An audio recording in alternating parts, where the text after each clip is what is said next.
So, welcome to the Essential Spirituality YouTube channel. Today, we are blessed with our guest, Dr. Zachary Markwith. He is a professor in Islamic studies. He is a, what you call that, top of his class student and scholar. And so he also works as the deputy director of the Intercultural Network Group. So he helps build bridges between people so that we can have a more harmonious, beautiful world. So, Dr. Zachary, thank you for being with me, Maryam Qadri, and my husband, Dr. Uday Shinde. Thank you so much, Zachary, for being here with us today. It's just a pleasure to have you. But go ahead. Thank you so much for being here. Well, it's really a joy to be able to speak with you both. Thank you so much for inviting me. So exciting. So, I wanted to kind of actually touch on something we said before the interview began because it kind of spoke to my heart. And it was that with the current conflicts going on in the world, it's very easy to have people you love in different regions that may be war zones, whether that is Lebanon, if it's Palestine, Israel, the Iran, and like my husband being South Asian, like whenever there's a conflict in South Asia, my heart just breaks because we have family in both countries, and I have a lot of dear friends who are Pakistani. So it's not a clean one-sided issue for me ever. It's a human issue that's very real. So how do you navigate that?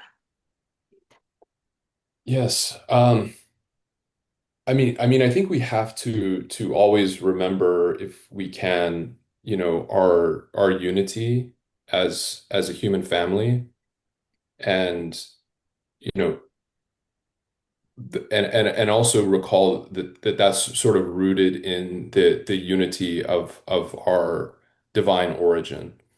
There are a lot of colonial powers and governments that have relied on the tactic of, divide and conquer for quite a while, certainly since the British, and now we see it with the American government and the Israeli government to a large extent.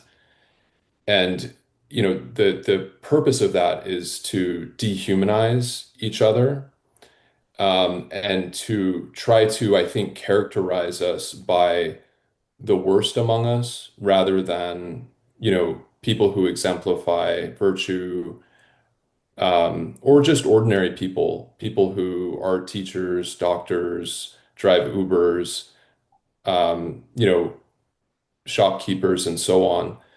And so we see it, for example, you mentioned in South Asia between, for example, Muslims and Hindus.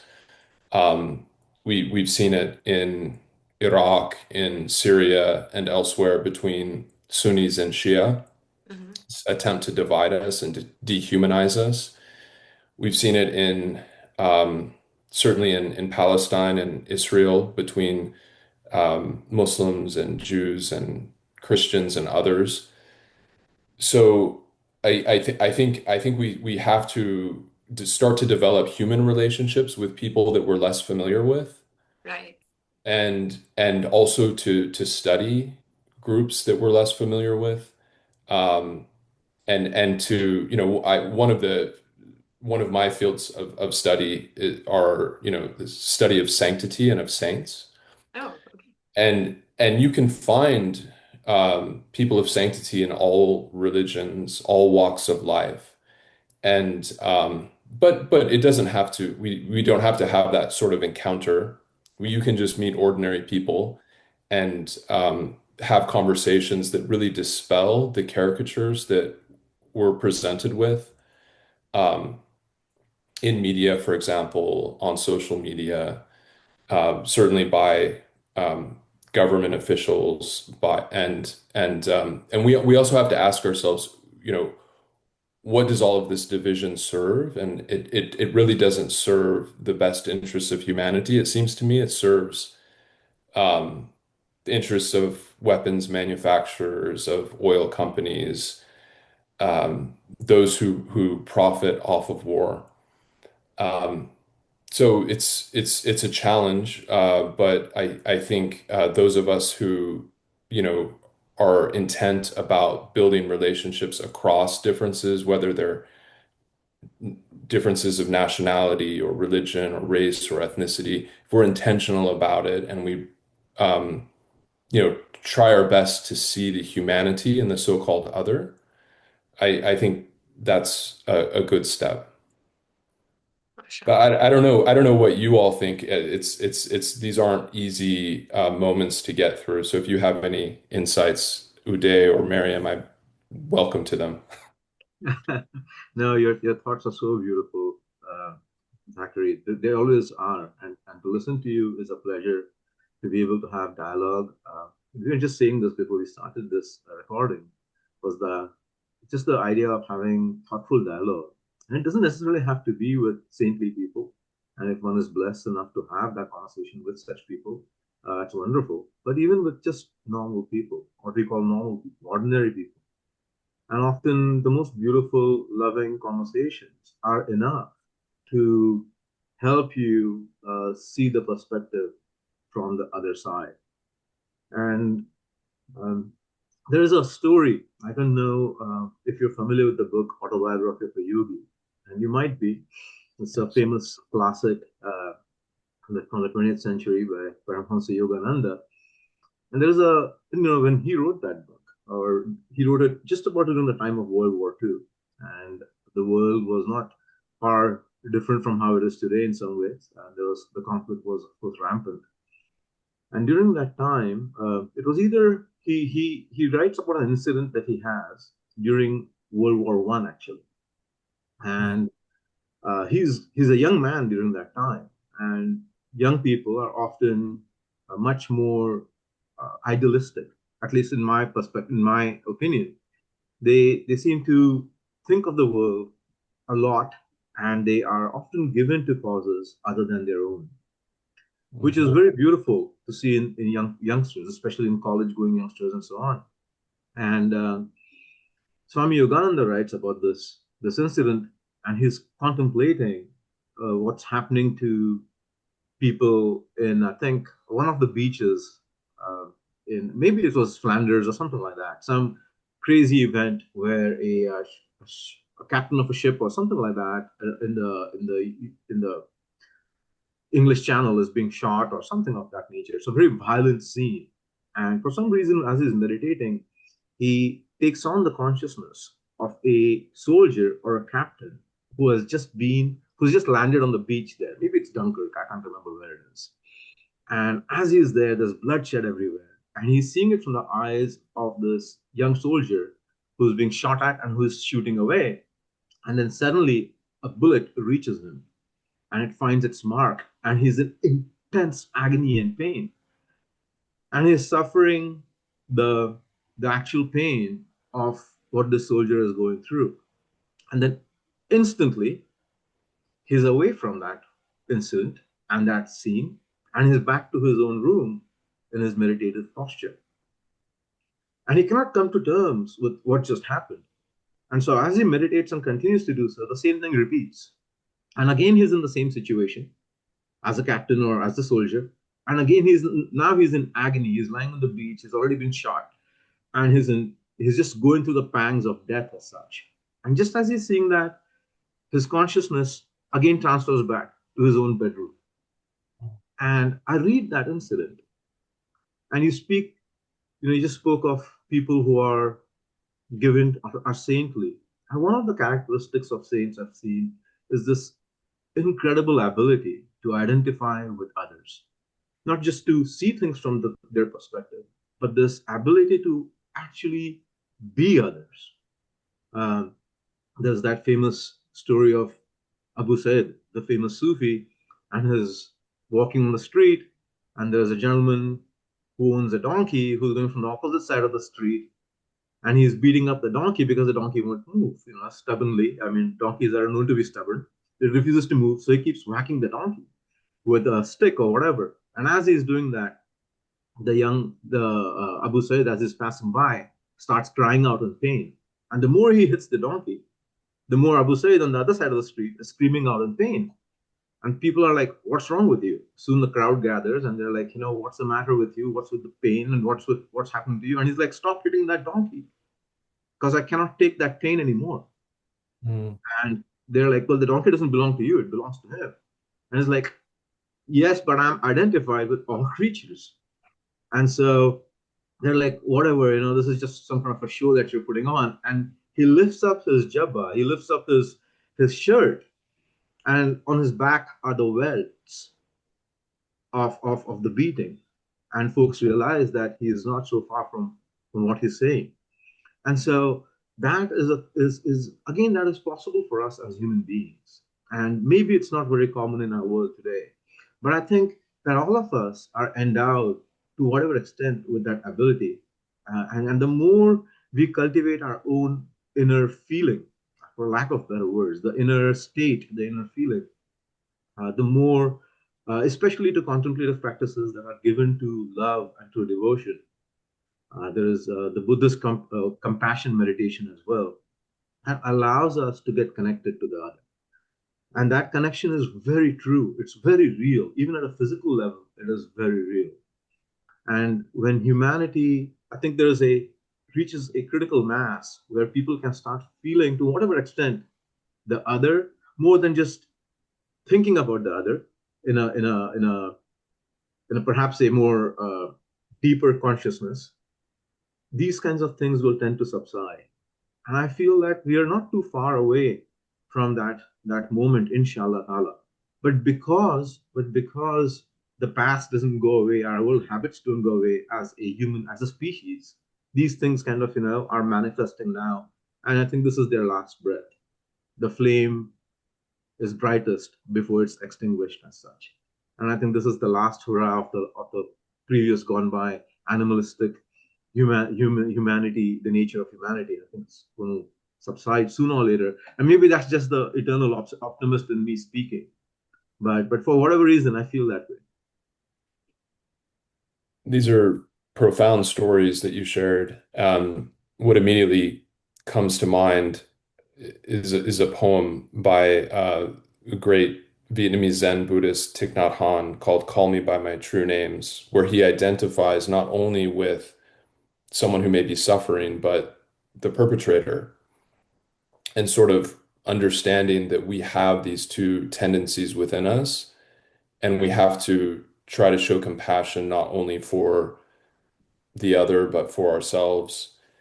And, recognizing the interdependence of all life, what we would understand, in sort of Islamic or Sufi terms as, Tawheed, the divine unity that embraces all of creation. Um, so yes, I resonate with everything that you've said, and I think you're right. It's not just sort of intellectual. It has to be felt, and I think that speaks to the importance of cultivating compassion and empathy, so on.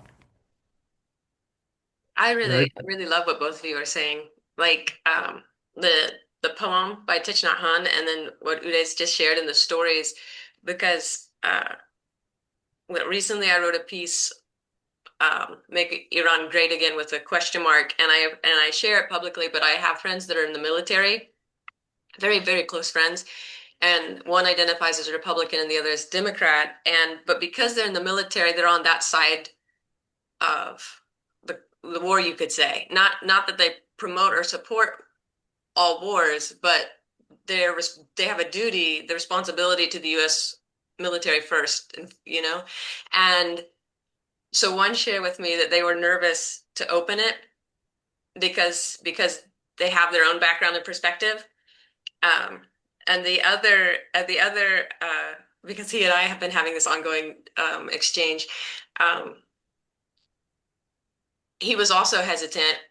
But what was beautiful was that they both took the time to read it, and they had different perspectives. One was very happy with it, and the other took the time to actually write a kind of like point by point. I I won't call it a critique, but sharing their own perspective on have you considered this and this and this and that. And they brought out that they felt it wasn't balanced. And in the work I do in terms of writing, it's very important to me that I'm able to balance because I do feel strongly that when we don't make a space for the other, whoever and however you identify that other, um, then we actually increase the harm and the distance and the gap. And if they feel respected and heard, you can come closer to what I find is human beings actually everywhere genuinely want peace. They want harmony. They want love. Like who doesn't want all the good things, right? Uh, Right. and it's just that we don't know how to get there sometimes. And that is because of these kind of narratives and systems which can exploit or spin and capitalize on the differences between us so that we stop feeling. Right. Very, yeah. That's quite profound, everything you've shared. And yeah, I also have family that have been in the military, and I think we have to do our best to try to understand different perspectives, even those that we might strongly disagree with. Um, and unfortunately, you do see situations where um, people can be exploited, for example, to offer financial incentives when there aren't many other opportunities to join the military. But most people who might be serving, they don't want to enter wars that are unnecessary. But they would, for example, of course, defend the country from harm if it were attacked. So you sort of honor their courage, you honor their intention, but you don't want those in power to abuse that trust and to put them in harm's way, not only them, of course, but also civilians in Iran, in uh, Lebanon, in Palestine, in Iraq, Afghanistan, other countries the US has been engaged in wars with. Um, but I think you're absolutely right. We have to do our best to understand the other. Yeah. So may I ask, I want to drop down into some of the questions we have for you. So as your role as the deputy director of ING, and helping people get over and kind of like learn histories, bridge cultures, share faith differences, and then experience like interconnection and hopefully the kind of like letting go of our biases, which isn't always easy because most of our biases I think are hidden. Like they say, implicit bias, like we're biased and we don't necessarily even recognize it. So what are the most joyful parts of your work, the most challenging, and what inspires you to do it?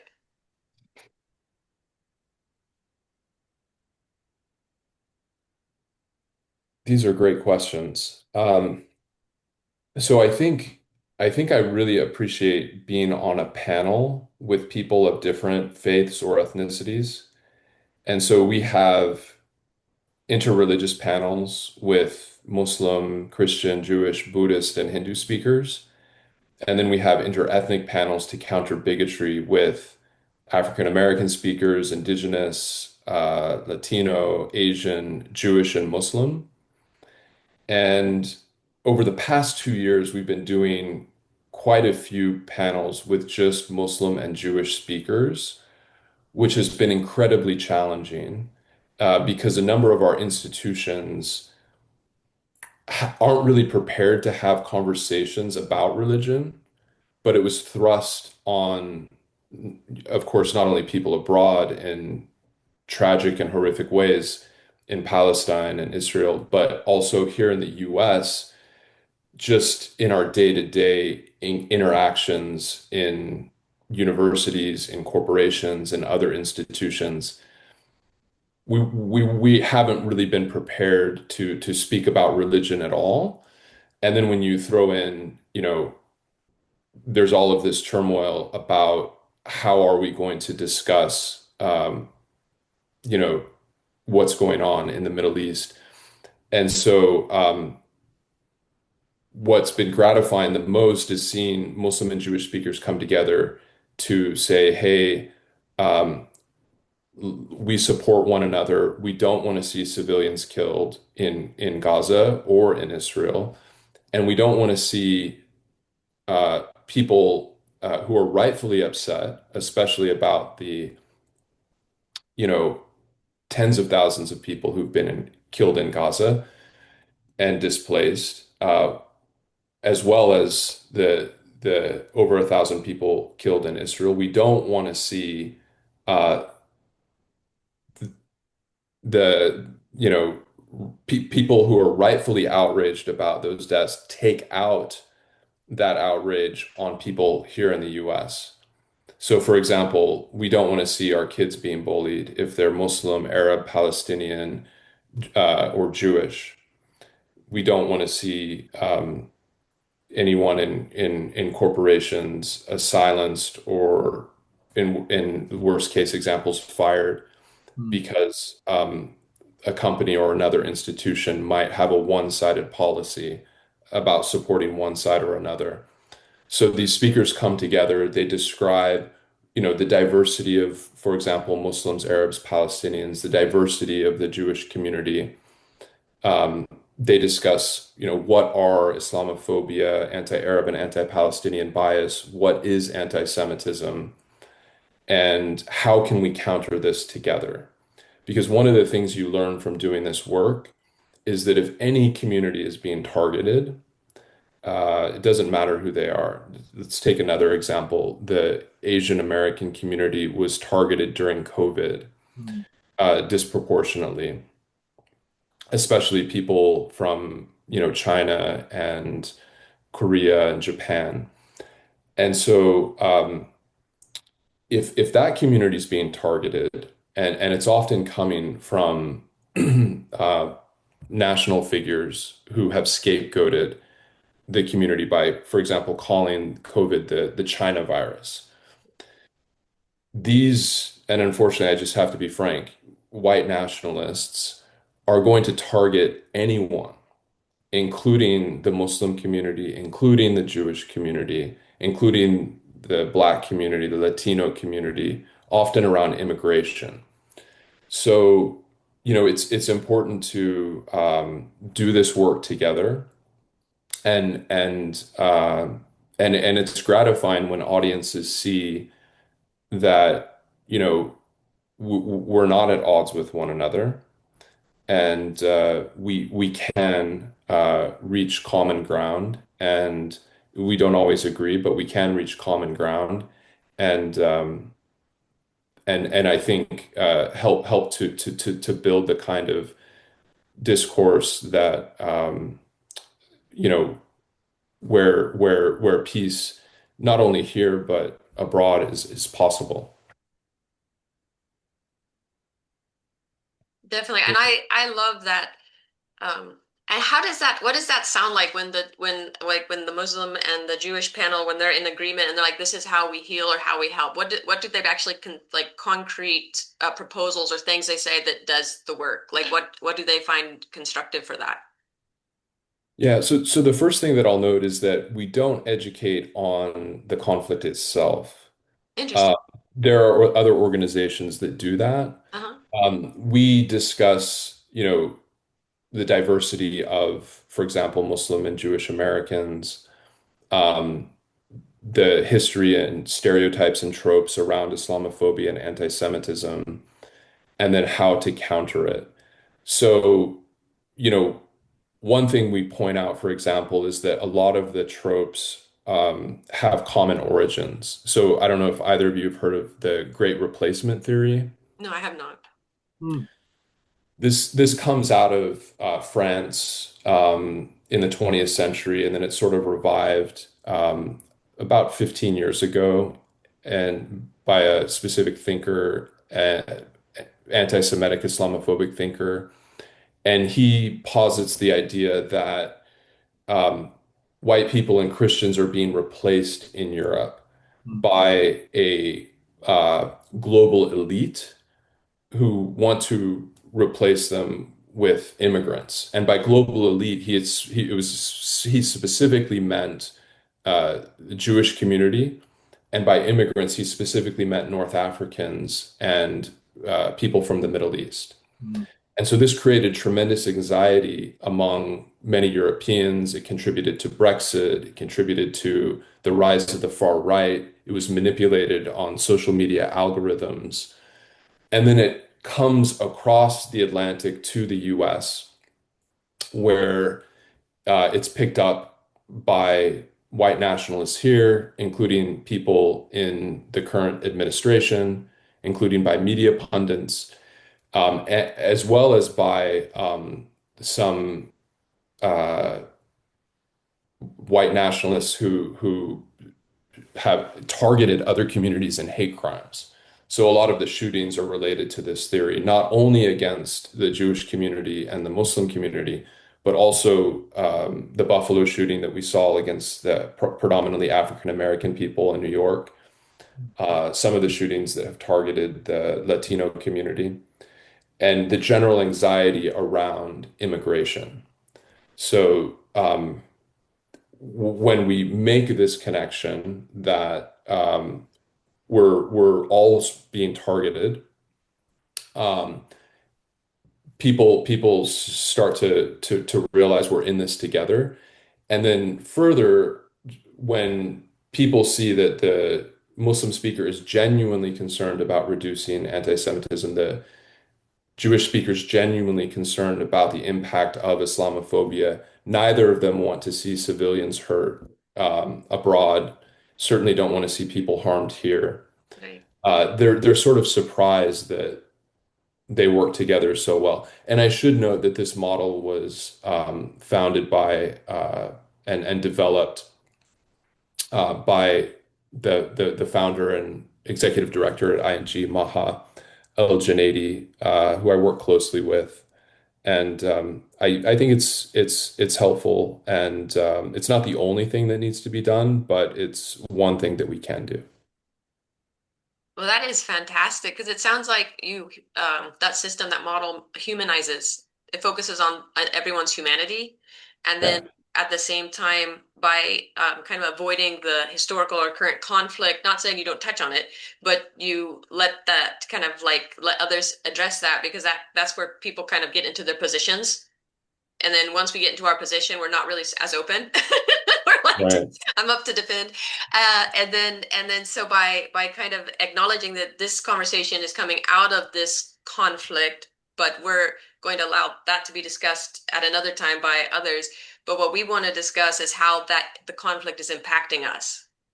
And I mean, it doesn't just impact me, it impacts you. And it may not be obvious, but this is how it unfolds. And if we support each other, if we help each other, then then then we don't have to be at odds. We don't have to be at war. We don't have to hurt anymore. Yeah, it's really very interesting. I mean, what goes in a person's mind, right? The psychology behind such themes, such tropes that suddenly find so much traction. And if I when I think about it, my perspective is that okay, and this is something that is universal. The idea that we are being victimized by the other, right? So okay, the non-European, North African Muslim, the ground level is invading Europe, and at a higher level, there's this world government being formed by Jewish bankers, perhaps, who wants to take over the world, right? So this is one way of victimizing the white Christian or white uh, uh, person across the globe. But now, if you look at it from a Muslim perspective, a similar trope is also very common in Muslim society, that Islam is under threat, Islam is in danger, and and this is also amongst the Hindus as well. Conservative thinking across the globe, it's very similar. There's no difference. So there is the idea that, oh, we're being attacked by Muslims, we're being attacked by Hindus, we're being attacked by the Westerner who wants to come and desecrate everything that is holy and beautiful and that was, mashallah, so amazing. And throughout, whatever evils there are a result of this other. In the case of the white nationalist, Muslim and Jew, in the case of the Muslim, the Rum or the West, and the Hindu, and the Yehudi, and in the case of the Hindu, primarily the Muslim, and occasionally the Christian as well. And so it's something that we as human beings easily latch onto. Now, why that is the thing, I have no idea. I think there are a variety of reasons. One reason being that we are viscerally driven to respond to stimuli that generate fear in us.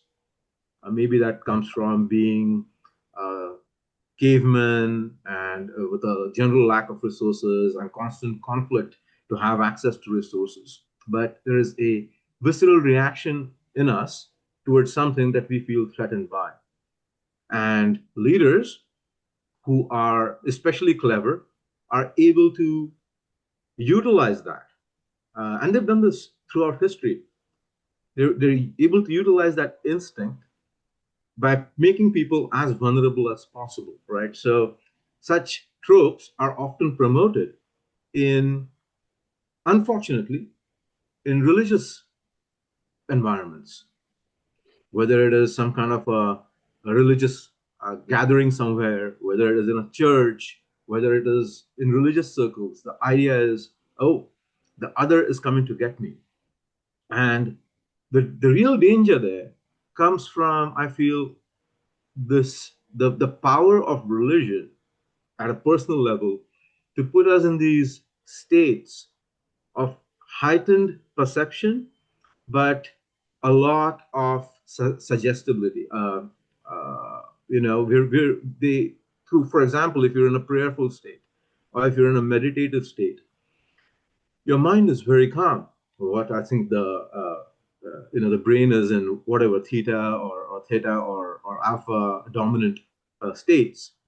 And when you're in those suggestions, when you're given to suggestion at that point in time, and when at such times you are suddenly stimulated with these fear-based victimhood perspectives, it catches on. It's a great way. In They use this in marketing quite a bit as well. Charles Duhigg wrote this very book, the Power of Habit, and Mm. because you try to find a person in a very vulnerable position, not just economically but psychologically. So you put a person in a particular kind of a situation where psychologically they're very susceptible, and then you give them the stimulus or you give them this very strong suggestion that this is the right way.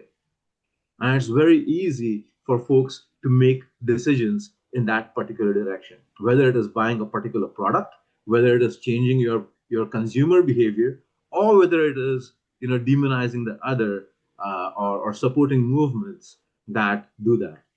So I think of it from a perspective of why do we and mostly, if you walk, as you yourself said it, when we meet common people, they're hardly given to this. Most people are just trying to have a good life, trying to enjoy their family, trying to enjoy meaningful relationships, conversations, and so on. So where does this come from, right?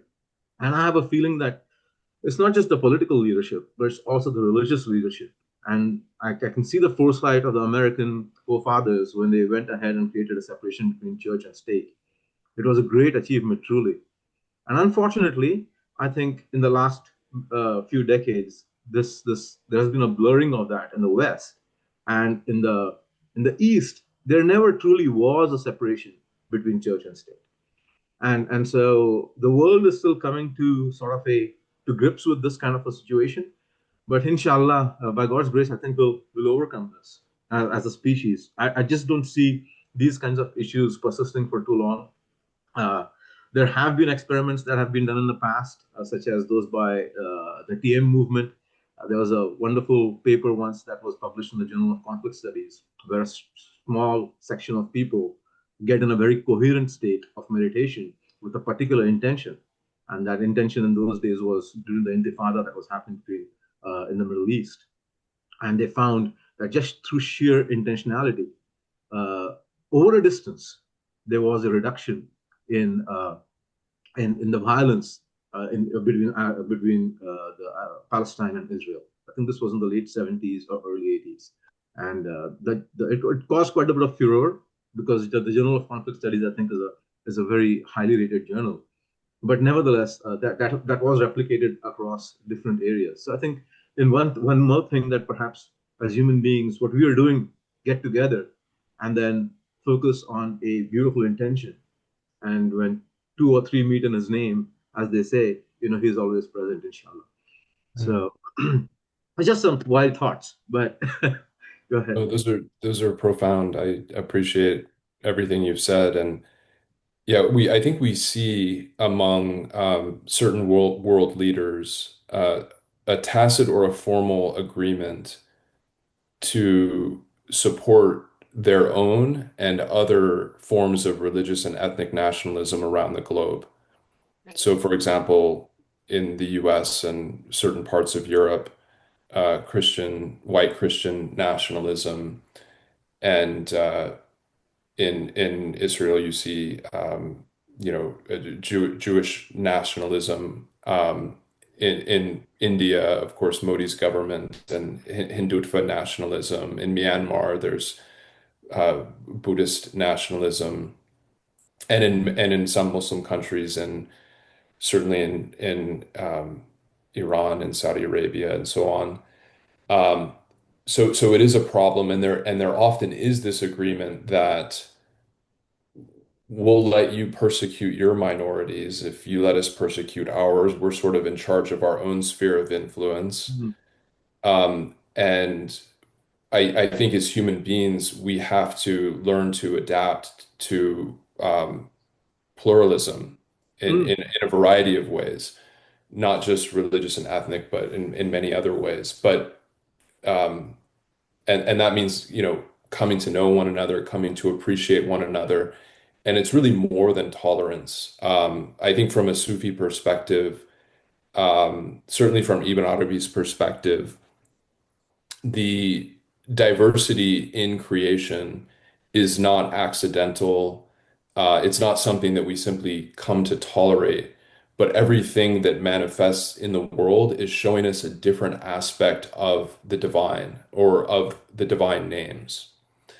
And so these differences are not, again, not something simply to tolerate, but something that helps us come to know the divine and ultimately helps us come to know an aspect of ourself that we don't know yet. And so those who want to create homogenous societies where various minority groups are persecuted, not limited to, again, religious and ethnic groups, uh, I think they're doing violence to uh, certainly to humanity, but also to themselves and to what they can gain from uh, getting to know this so-called other. Yeah, absolutely. And it's the crazy thing is it's a very small minority. Whether it is Islamism, whether it is this Christian nationalism or white nationalism, or whether it is Zionism, or even when it is the Hindutva thing, right? I mean, if you go to India, and I come from there, so it's on an average Joe level, there's hardly any issue, but a Mm, small minority is able to do this, and that's why I always think, why are they so capable of doing it? And the right. method that they use is extremely powerful. And so it's this method that's almost like a cultish method where there's a lot of psychology that is being leveraged to bring human beings to this kind of a situation. The good thing is most people don't buy it, but it is easy to fall into that trap. And that's something that happened yesterday. And I think I was speaking to Maryam about this as well. Was there was a the government, if I'm not mistaken, the administration, they just sort of made access to therapy through psychedelics Yes. much more easy. And I think that will, in many ways, allow us to expand our consciousness. And I think this is a step in the right direction. It doesn't matter to me where it comes from, whether it is coming from a conservative administration, whether it's coming from a progressive administration. I think that it's a move in the right direction, one way or the other, whether it is to plant medicines or whether it is to some kind of a meditation, some kind of a prayer circle, whatever it is. If human beings can tap into that eternal consciousness with a sense of optimism, positivity, love, um, it won't hold us long. Inshallah ta'ala, this is we're on the brink of something, and God willing, it is one way or the other. It's on the brink of something as a species that is very beautiful, and I see all of the stuff that's happening in the world, and it breaks my heart. But I think it's just the last vestiges of an era that has gone by, of an old man that is about to find his own grave. So, inshallah ta'ala. Inshallah.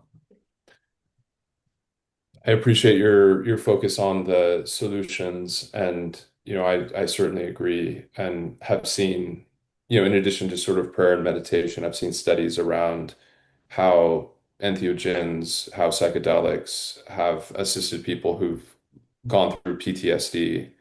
And so I think it is a good sign. Yeah, definitely. There's a sliver of light even in the darkest moments. Yes. I think, as Martin Luther said, right? I think he called it the spirit of the times, and Hmm. it's a very beautiful way of looking at things. So, Yes. So may I ask, because one thing I notice when we talk about like characterization of the other, right? And language is uh, language is so important. And I want to also tie this into what you had shared about um, kind of like the this global phenomenon where we see many people becoming nationalist, which one could say being a nationalist is a good thing. Like there was a time being a nationalist with like some could say a good thing. Like, isn't it good to be proud of your nation? Hmm. So it's not, is it inherently a bad concept? But then what could make that concept negative is if you put, my nation at the expense of all others, Right. right? Or my religion at the expense of yours. And I've been in conversations with religious friends who are really happy that other religions proselytize because they believed in proselytizing. And they're like, now we just get to like find out who's right, And of course they feel they're right, right? So they think it's a great thing. And my own thinking is that like how you touched on pluralism, like what if we like that is a perspective. Um, but what if we actually looked from the other perspective and like rather than calling everybody else a regime, or how am I a regime? How is my country acting like a regime? Like, or if I don't like this word applied to me, why am I applying it to them? And then so how can we use language spiritually for the sake of peace and justice to humanize while having hard conversations about actions that all human beings and governments engage in at times that are destructive and the opposite of like um, human flourishing. Yeah, these are great questions and observations, Maryam. Thank you. So I think we see, and we've all alluded to this in some way, that those who want to sort of sell us wars, they have to market um, those wars and the other as the bad guy as much as possible. And, we're also all stuck in our specific algorithms, wherein we get perspectives that we're already accustomed to. Right. So those who might, have one point of view, that's just being reinforced by the algorithm. And those who have another point of view, that's what they're hearing. And um, so I think it is helpful to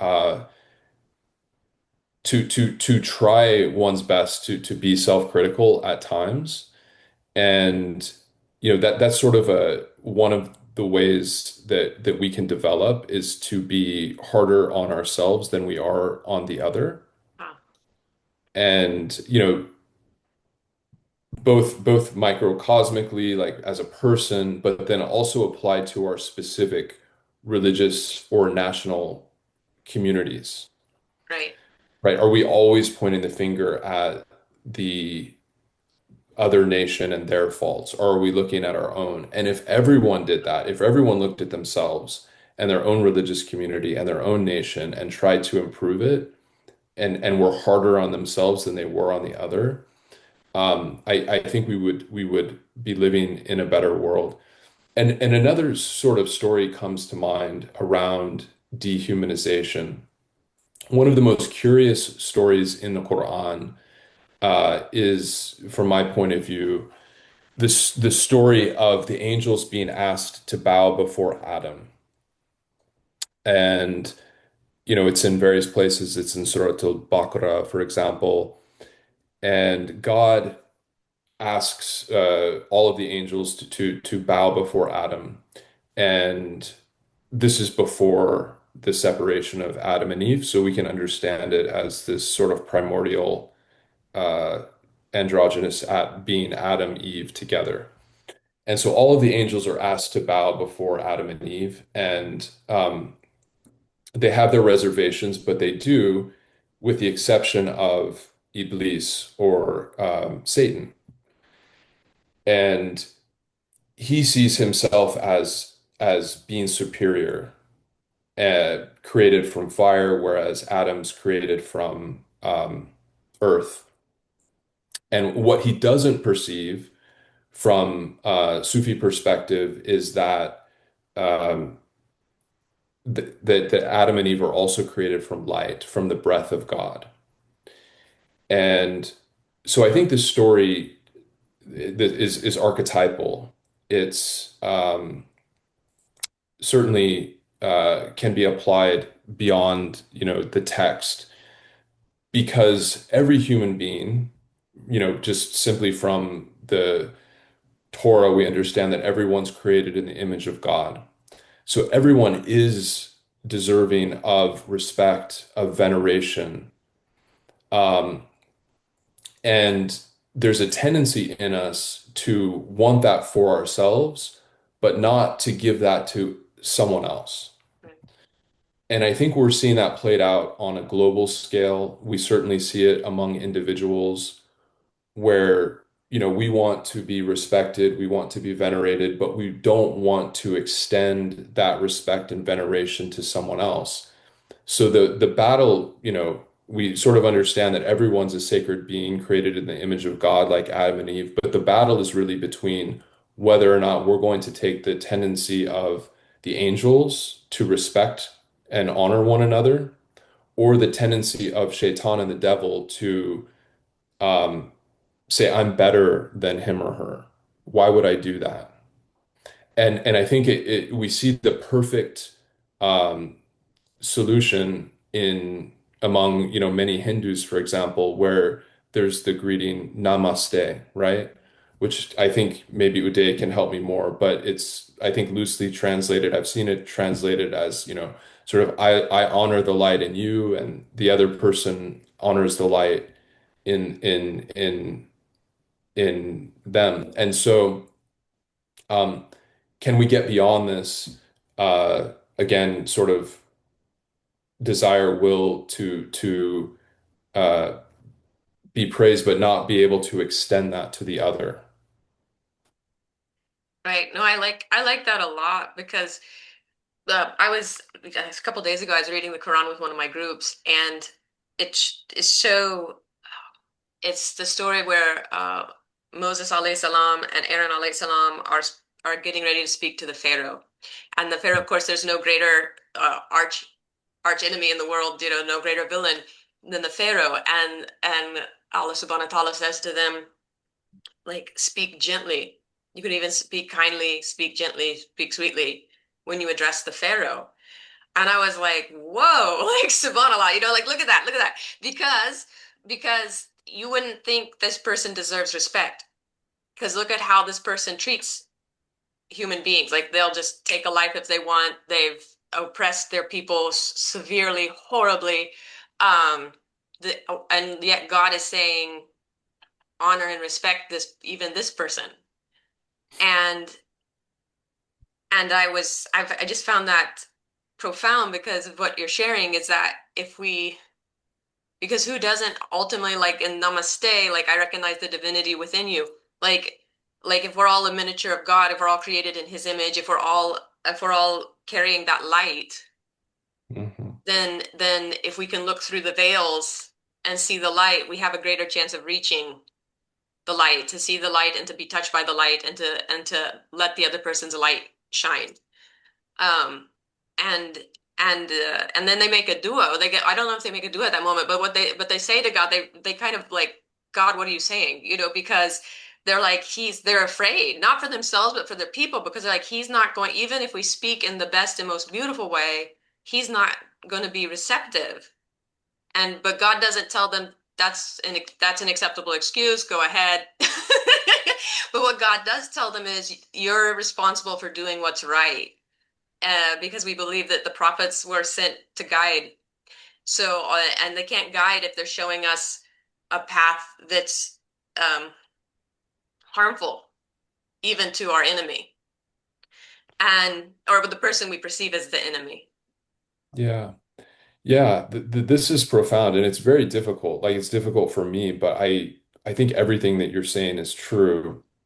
And there are sort of veils over, well, overall, all of us, but certainly over the hearts of a tyrant. But underneath that, we still understand that there's a divine spark, and it's more likely you're going to reach them if you're speaking with them in a way that's just, that's compassionate. Another interesting part of the story of Pharaoh you may be aware of is that Ibn Arabi was criticized by some people who disagreed with him for a few ideas. One of which was that the Pharaoh was actually saved and went to heaven because before the wave crushes him, he calls out the name of God. And in Ibn Arabi's hermeneutics, it's all characterized by mercy. So because the last thing that came to mind was the divine, he's sort of calling out to be forgiven. He recognizes his errors. Ibn Arabi, I believe it's in the Futuhat, uh, believe that he may have been saved. Uh, God knows best. But I do think that we have to like certainly all of the great traditions, all of the if we're looking at the Prophet Muhammad, peace be upon him, or Jesus or Buddha, all of their ways are characterized by compassion and mercy. So And dignity, like they dignify yeah. the people, even the people who are their adversaries. Yeah. Hmm. This So is, nice, so beautiful. Yeah. yeah, it is truly amazing, and the idea of going back to the previous point that both you as well as Zachary met Maryam, the idea related to nationalism and being self-critical, right? Hmm. And that is something that this is just my observation and perhaps my bias. Uh, Societies, uh, if you just gross look at nationalism, and perhaps you can look at European nationalism pre-World War One, and I didn't think nationalism was as uh, egregiously available to see in its naked form as it was in pre-World War One, where it's like my country, wrong or right, and no matter what it is, my country is better. Thankfully, I don't think we're there at that point today in this world, although sometimes one wonders. But this ability to be self-critical, right, is and then to offer unto the other the same level of courtesy that one might want to offer unto oneself as such. This is something that I've noticed, and again, it's probably just my bias, but I'm happy to say that I've seen this a lot in cultures or in societies that are non-authoritarian, where you're allowed to have a degree of conversation, dialogue, expression that is critical of the larger, or the establishment as such. Hmm. And this is something that I see in the United States. Obviously, both of you are born and brought up Americans. I'm a Right. naturalized citizen. So I see that, and I really, it's something that, and I've seen that across the board. Even living in a very conservative area when I first came to the United States, I lived in the very heartland of Indiana, close to the border next to Terre Haute. And I was always aware and often shocked at the level of openness that an ordinary Joe, as such, on a gas station might show, and truly shocked me by saying the most incredible things that were that kind of exhibited a degree of um, openness, awareness, and self-critique Hmm. that at least I haven't seen in other communities, religious communities especially.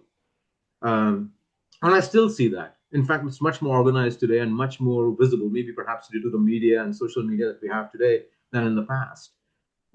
I've seen it to some extent in within India because within the democratic framework where there's so much opposition and there's so much bickering and fighting and back and forth. But this is a quality that the world needs. What both of you demonstrate so beautifully right here in our conversations, the willingness to look at ourselves and see, oh my gosh, there's so much that can be better. There's so much that needs to improve. But this is very special. And I think it's one of the blessings that perhaps the Enlightenment, the Age of Reason, and I'm speaking, maybe if you want to think of it in terms of Western Enlightenment, kind of conferred upon the world.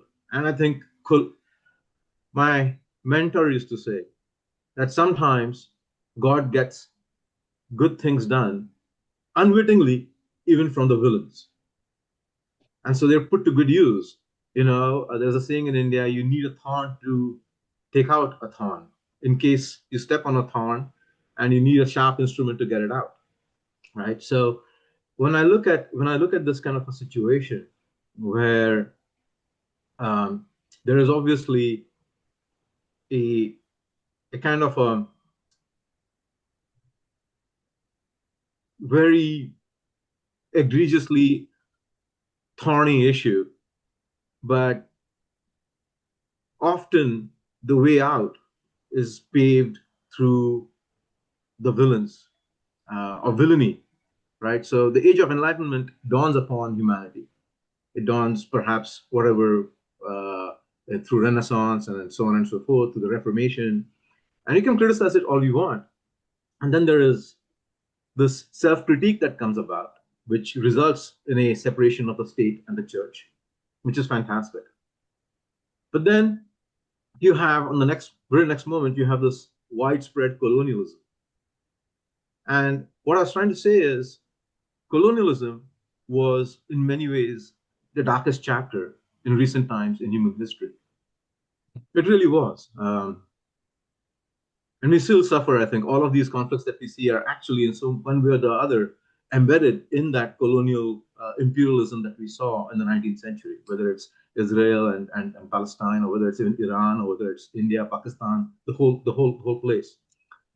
But one thing it did do is it did sow, unwittingly perhaps, these seeds of reason, of of individual connection to the divine without intermediaries, a degree of critical thinking. And and this, I think, is important even today, that we sustain it one way or the other. Because otherwise, the tendency for a few clever people to use psychology and the dramatic visualizations that are presented through religiosity is too dangerous. And then they combine that with power, and you get all the isms that you were talking about, Zionism, nationalism, Islamism, Hindutva, and whatever. Right. So this ability to see, think independently is a godsend. And inshallah ta'ala, it happened so much in the Islamic world once upon a time. And the Sufis were renowned for it. And they paid for it with their blood and with their heads. But whether it was in Persia, whether it was Sarman in India, so many more, and Halaj as well. So thank you. Thank you for bringing that out and making me realize that as dark as this time is, there are these sparks of brilliance. and love and self-criticality and introspection that I can still engage with. Yeah. Yeah. I mean that and I think I love how you're sort of again sort of solution oriented, looking on the brighter side, because I think this is sort of how we're easily swayed is we're presented with a caricature of a particular religion, a particular ethnic group or nation, and we're looking at the worst within them, and we're seeing ourselves as the best. So how can we do both, in a sort of a more balanced way? I mean, we don't want to go to extremes of not recognizing the good in ourselves, but we don't want to dehumanize the other by, for example, characterizing, all Palestinians as somehow Hamas, Yeah. or all Iranians as somehow the worst aspects of their government, right? And now we're seeing the same dehumanization in Lebanon, and it also happens, unfortunately, with the Jewish community when it's very easy to say everyone is somehow responsible for what Netanyahu and his far-right government are doing. Or you could easily say all Americans are responsible for what Trump is doing, and we're going to represent them and represent all Christians by Trump. So I think you're right. Like all of this does play into, you know, our lives, our destinies, regardless of how it plays out.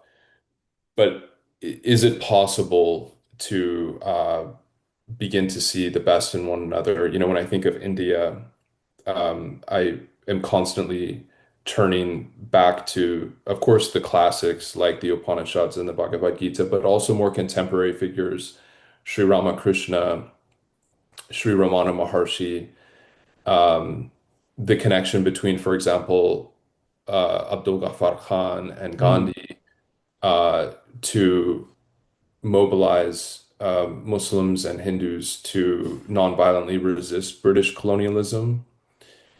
And I think this legacy is still with us, in innumerable ways. I think the average person, as you mentioned, supports, loves pluralism, understands that this mystery that we're in is expressed by the beauty of our differences.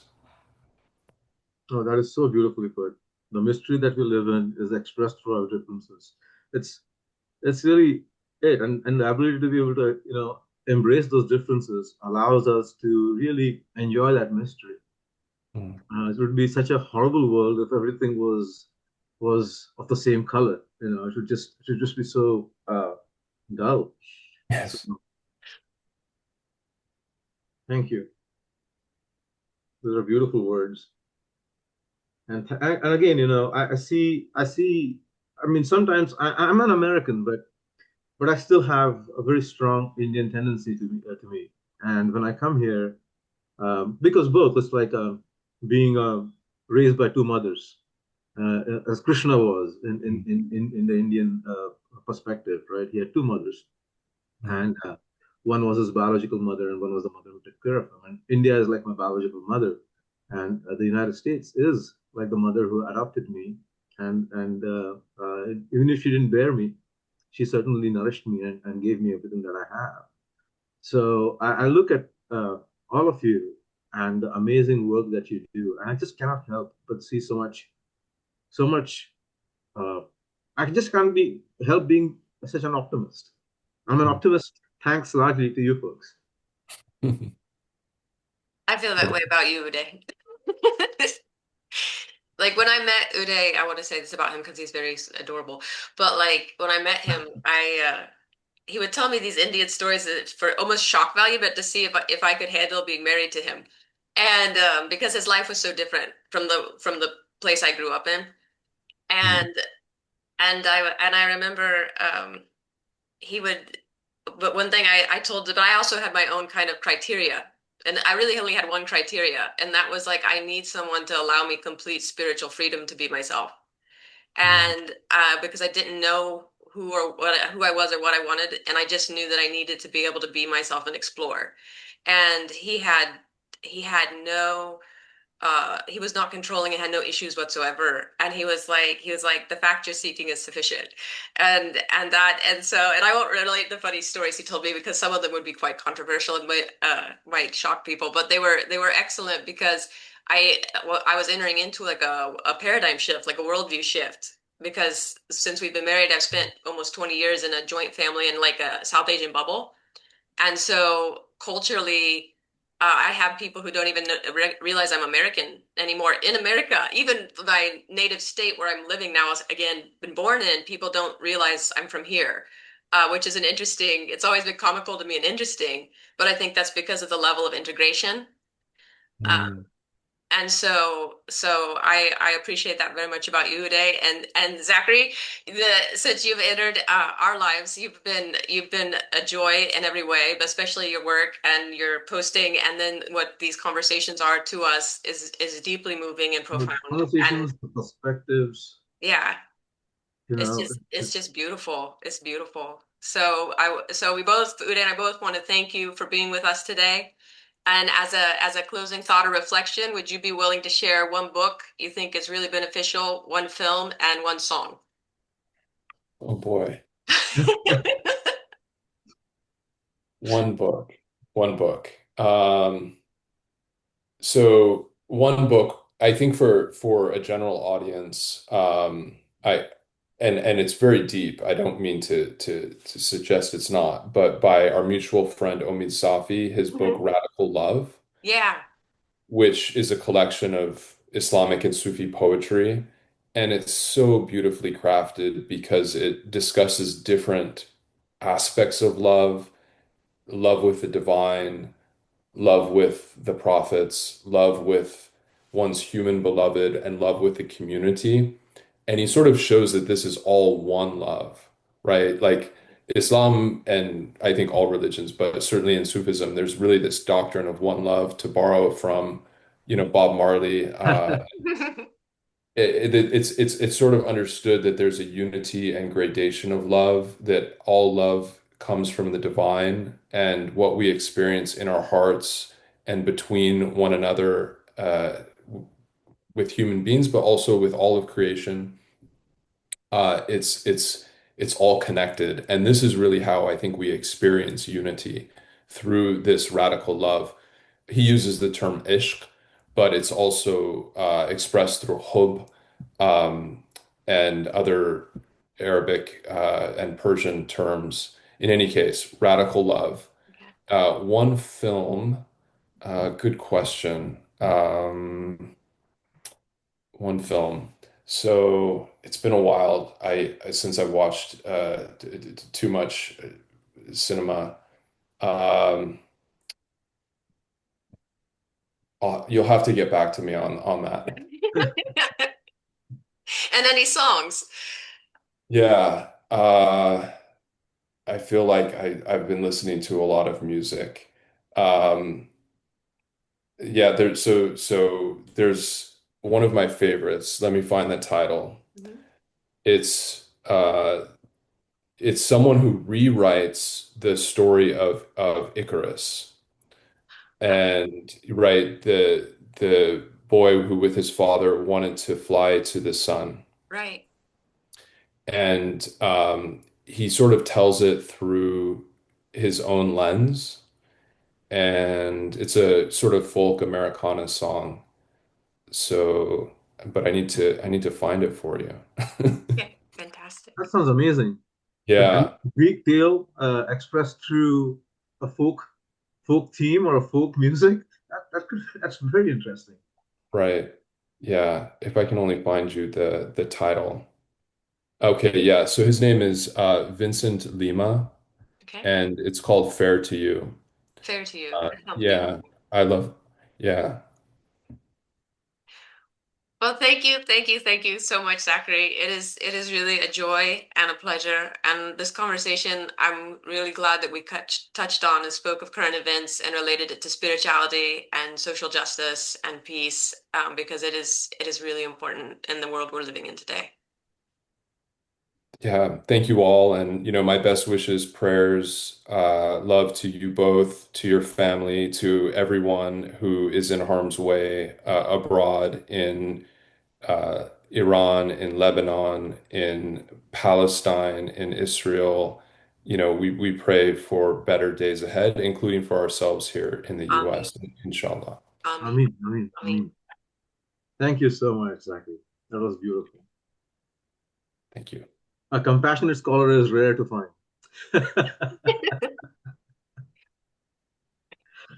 It's